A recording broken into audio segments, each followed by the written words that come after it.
साहरी में ताख़ीर से कौन सा वक्त मुराद है? साहरी में ताख़ीर करना मुस्तहब है और देर से साहरी करने में ज़्यादा सवाब मिलता है।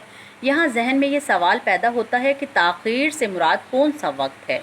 इससे मुराद रात का छठा हिस्सा है। फिर सवाल जहन में उभर कर आता है, रात का छठा हिस्सा कैसे मालूम किया जाए? इसका जवाब ये है कि ग़ुरूब आफ्ताब से लेकर सुबह सादिक तक रात कहलाती है। मसलन किसी दिन 7 बजे शाम को सूरज गुरूब हुआ और फिर 4 बजे सुबह सादिक हुई।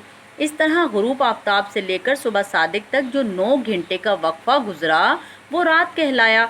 अब रात के इन 9 घंटों के बराबर 6 हिस्से कर दीजिए। 9 घंटों के 6 हिस्से किए तो हर हिस्सा 1.5 घंटे का हुआ। अब रात के आखिरी 1.5 घंटे के दौरान सुबह सादिक से पहले पहले जब भी सहरी की, इंशाअल्लाह ताख़ीर का सवाब हासिल हो जाएगा इंशाअल्लाह। सहरी इफ्तार का वक्त अमूमन रोज़ाना तब्दील होता रहता है। ऊपर बताए जो मैंने तरीका बताया है, इस बताए हुए तरीके पर जब भी चाहें रात का छठा हिस्सा निकाल सकते हैं। अगर रात में सहरी कर ली और रोज़े की नीयत भी कर ली, बल्कि अवामी इस्तिलाह में रोज़ा बंद भी कर लिया, फिर भी बकिया रात में जब भी चाहे खा पी सकते हैं।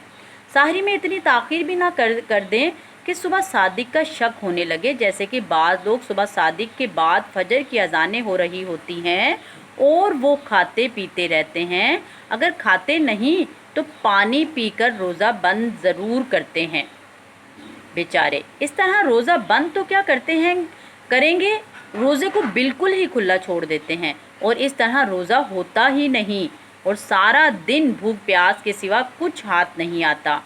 रोज़ा बंद करने का ताल्लुक अज़ान फ़जर से नहीं, बल्कि सुबह सादिक से पहले पहले खाना पीना बंद करना ज़रूरी है।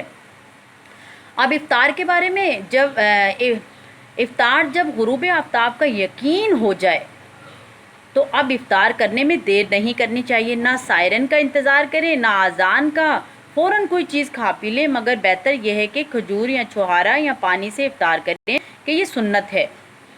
खजूर खाकर या पानी पी लेने के बाद फिर ये दुआ पढ़ें।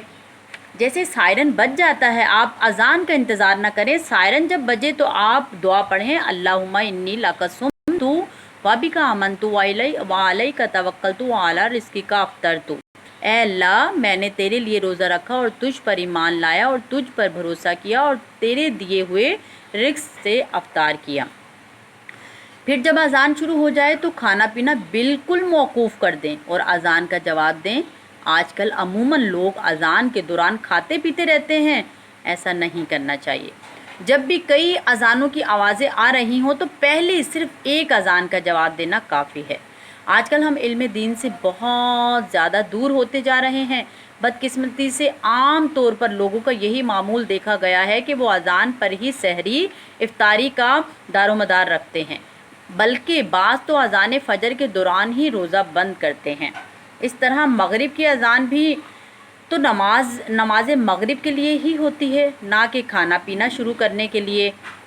तो चाहिए यही कि जैसे ही आफ्ताब ग़ुरूब होने का यकीन हो जाए तो वैसे ही आप रोज़ा खोल लें और जैसे सायरन बजे उसके ऊपर आप रोज़ा खोल लें और फिर अज़ान के ऊपर आप पहले नमाज़ पढ़ें। उसके बाद आप अल्लाह ने जितनी नेमतें आपको दी हैं आप खा के अल्लाह का शुक्र अदा करें और चबा चबा कर खाएं। और खाने के अंदर आप सल्लल्लाहु अलैहि वसल्लम ने फरमाया कि आप खजूर और नॉर्मल पानी जो है, जैसे आप ठंडा पानी नहीं पी सकते क्योंकि जिस्म जो है वो एक आग की तरह भट्टी जैसे बहुत ज़्यादा गर्म हीटअप होता है। अगर आप ठंडा पानी डाल लेते हैं तो उससे आपको गैस भी हो सकता है, यानी कि पेट फूल सकता है आपका। तो आप खाली क्या करेंगे कि आप खजूर खा के तो आप नॉर्मल पानी पिएंगे। इससे आप पूरा महीना सुकून से रोज़े रख सकते हैं और नमाज़ें पढ़ सकते हैं खुशू खुजू के साथ इंशाअल्लाह। उम्मीद करती हूँ कि सब मेरी जो बच्चियों ने सवाल किए थे उनको समझ में आ गया होगा कि वक्त से क्या मुराद है। अज़ानें सिर्फ़ नमाज़ें पढ़ने के लिए होती हैं, अज़ानें रोज़ा खोलने और बंद करने का ताल्लुक़ नहीं है इनसे। तो सबको समझ में आ गया होगा इस दुआ के साथ कि आप अपना बहुत ख्याल रखिएगा, अपने घर वालों का नमाज़ पढ़ते रहिएगा, तरावियाँ पढ़ते रहिएगा और नवाफिल पढ़ते रहिएगा, कुरान पाक पढ़ते रहिएगा और सबको तलकीन करते रहिएगा। और जितने हमारे अजीज़ اس دنیا سے جا چکے ہیں، انہیں بھی دعاؤں میں یاد رکھیے گا، مجھے بھی دعاؤں میں یاد رکھیے گا، میرے والدین کو بھی اور تمام عزیز و اقارب کو میں بھی آپ کو دعاؤں میں یاد رکھوں گی انشاءاللہ و تعالی۔ فی امان اللہ، السلام علیکم ورحمۃ اللہ وبرکاتہ۔